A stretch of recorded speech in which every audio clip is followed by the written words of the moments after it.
Thank you very much, and I'm very glad to have the opportunity to focus back on safety a little bit after yesterday's session, which rather focused on safety in a grayer area of our business and the possible repercussions for our reputation as a sector. I'd like to focus just for a few minutes on opportunities for us within the main part of the business, possibly reducing our insurance premiums if we can improve things. And I think there are a lot of opportunities. The recent helicopter accident obviously has focused attention. Last year was not a great year for Part 91, although Part 135 did better. But that accident focuses our minds on our responsibility. Obviously, we're being entrusted with the lives of our customers, their families' lives, their employees' lives. And in our desire to provide exceptional service, exceptional flexibility, the safety margins can come under pressure. But I think there's a lot of opportunities there for us to improve our reputation and enhance it as a safe sector. First of all, though, looking at some of the challenges, yesterday we heard from the regulators. Some of those are specialized in our sector, many are not. Obviously, as government agencies, they're suffering from a lack of resources. They're going to put their focus where the most risk and exposure is. And so inevitably, the majority of their attention is going to be on an airline that's carrying hundreds of passengers at a time rather than our sector. Yet our customers think that everyone who's operating an aircraft is under close oversight. And the reality is that's not the case. And I don't think we can depend or expect the regulators to provide our safety reputation. We have to do something to protect and enhance that ourselves. There's a couple of areas where I'd really like to focus on just for these few minutes, which is flight data monitoring and fatigue, which is, I think, real opportunities for improvement in our sector. But there are many other challenges I could have put up. Training, for instance. Many of us have to take an off-the-shelf product. It's difficult to tailor the training program to your pilot's procedures specific to the operator. You're having to take an off-the-shelf product, and that flexibility may be lacking there. Also, we're taking advantage of great advances from the OEMs in technology on board. As Hazel mentioned yesterday, loss of control in flight is one of the top accident categories. And that flight path management and the information we have is great, but that's only good if we've got the training and procedures to use that and that the pilots fully understand the capabilities and what the aircraft's trying to do, which leads on to the procedures. Some manufacturers provide very comprehensive procedures in how to fly their aircraft. Others allow more flexibility to the training providers or operators to develop their own. As a sector, we're not very good, unlike the airlines, at sharing best practice between operators, learning from each other in order to protect ourselves from the risks inherent within our types of operation. So looking at quickly at a bit more detail, a couple of key opportunities. The first one is flight data monitoring. And this is, I think, a key area, unfortunately, where the industry, our sector, is not making good use of flight data monitoring. It's not widespread. In fact, the NTSB has had this on their most wanted list, that flight data monitoring programs become an integral part of safety management systems within these operators. And it provides a great opportunity. I thought Hazel yesterday provided a great intro into what to look for in a good operator. And the top accident categories are indeed runway excursion and loss of control in flight. And flight data monitoring can provide key insights into where those risks are and to protect us.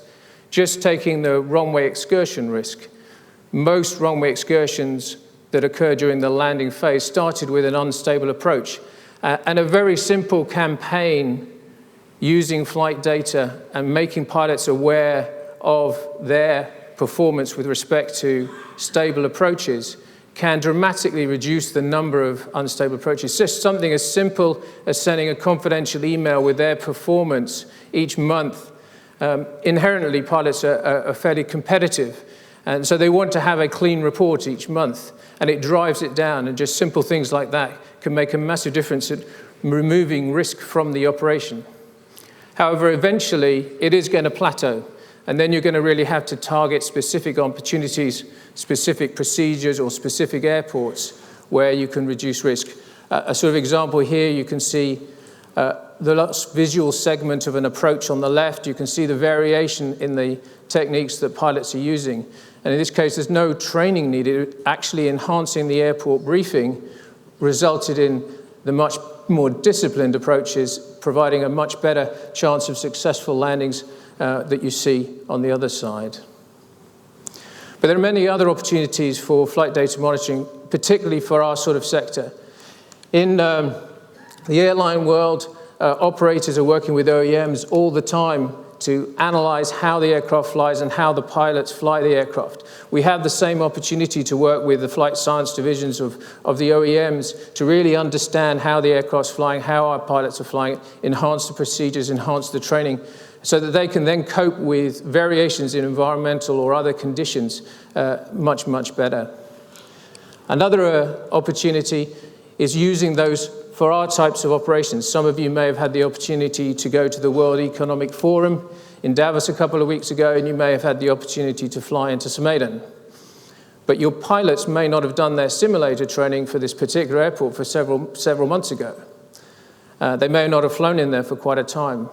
But using flight data, we can actually produce a video briefing that they could watch the day before or on the day to really refresh the actual environment they're flying into, the procedures that they're going to need to use to set up a successful approach. It's even possible to set up a WebEx with a pilot at his home after the flights to review the approach to see the differences perhaps between an ideal approach and what he actually flew. And to really enhance, and so we can give access to much more challenging airports much more safely. One thing for those who are more interested in really getting involved, I would strongly advise looking into the European Operators FDM Forum. There's clear guidance provided from the working groups on the precursors that you need to look for in the flight data to really see the risk, particularly with loss of control in flight, runway excursion. There's good guidance material there. Another major challenge for us in terms of trying to provide exceptional flexibility is pilot fatigue. Obviously, the regulators have taken a very keen interest, particularly in the airline world, but certainly in Europe, we're still waiting for the rules on air taxi flight time limitations. But it's undoubtedly causing accidents within aviation in general, and it's a very difficult thing to tackle. There are particular challenges when dealing with it. One of the things is people look at the planning and say, well, that shouldn't be a problem. They should be able to cope with that fairly straightforward trip. But in all of these sort of accident cases, it wasn't a normal trip. It was an emergency at the end of the long day that they couldn't cope with. And it's keeping that in mind. It is not the trip that's perhaps sitting on the screen there. It's when they have that emergency on the last approach of the day, and have they still got the judgment, decision-making skills to successfully cope with that, with the level of fatigue they might have. And there are particular challenges, I won't go through them all, but even those accidents have limited data available to us to really analyze how was the fatigue developed, what sort of impact did it have that led to the accident. And then there's the pilot actually reporting fatigue. Quite apart from any company culture, a pilot doesn't want to tell the customer, I'm too tired, I don't want to fly. But if they have been in a hotel overnight where there was a wedding party till 4 in the morning and they've had 2 or 3 hours sleep, do we really want them then start launching off on a transatlantic flight? So how can we create an environment where they do feel comfortable to say, look, it's really just not safe today? And there are other opportunities there. And in capturing things, we're not very good at self-assessing ourselves, and analyzing the risks of fatigue is very difficult. But there are ways we can do it very cost effectively. There are biomathematical models, they're not that expensive out there, that can measure fatigue or look at a roster and give a fairly good measure on how that's going to affect the pilot. And we can use that in various ways. So if there is actually a fatigue event or an event where we think it was a contributory factor, we can put that into the biomathematical model and see how that affects the potential alertness of the pilot. Or if you're particularly concerned about a particular type of schedule or a particular set of effect of early starts or something, you can run it through in a proactive way to see what effect it has. But ultimately, I think the best tool it can use is to actually couple it to the scheduling tool to actually predict. So when the scheduler or planner is actually planning the trip, wants to add extra sectors or whatever, they're actually getting a prediction of the fatigue effect on that particular pilot. So if there is a fatigue limit occurring before the legal limit, it's showing up on their screen or on their planning software, and so they can actually make a plan that keeps that fatigue risk out of the operation. And that's an overview of the couple of key areas, and I'd like to finish with a statement from James Reason. Those of us in the safety world get his Swiss cheese model shoved at us all the time, but I find this statement particularly poignant, that any organization that thinks they have achieved a safe culture almost certainly has not. I think if we are to preserve our reputation for as a safe sector or enhance it, it's a constant striving. We have to be constantly vigilant to the hazards within our operation, to the risks associated with those hazards, and trying to mitigate those to the lowest level possible. Now, I realize I'm standing between everyone and their morning coffee, but I am happy to take any questions if there are any. Thanks, Richard. That was great.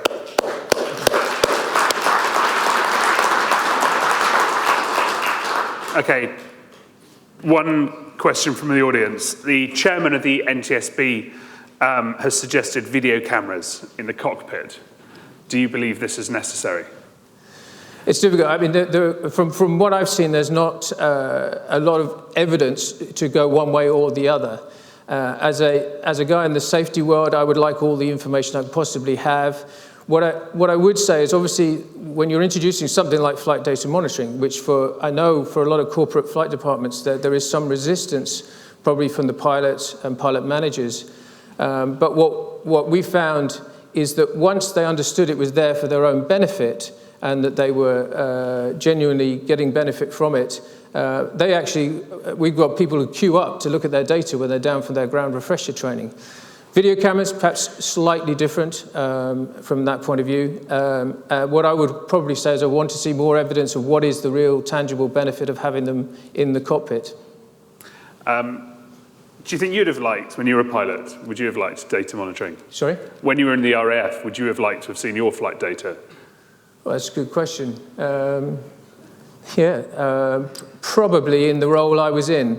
Probably in other roles, probably not. Yeah, the role I was in, yes, it would have been useful, but in other roles, perhaps not. Okay, OEMs are making aircraft that fly longer than ever. Are they doing enough to mitigate fatigue on long-haul sectors? And are owners buying it? It's challenging because obviously we're trying to provide the flexibility. We're trying to do it cost effectively. But I mean, yes, there are measures in terms of good rest areas, but it's not the same, obviously, as flying a big airline where there's a good rest facilities. And I think we have to take responsibility there.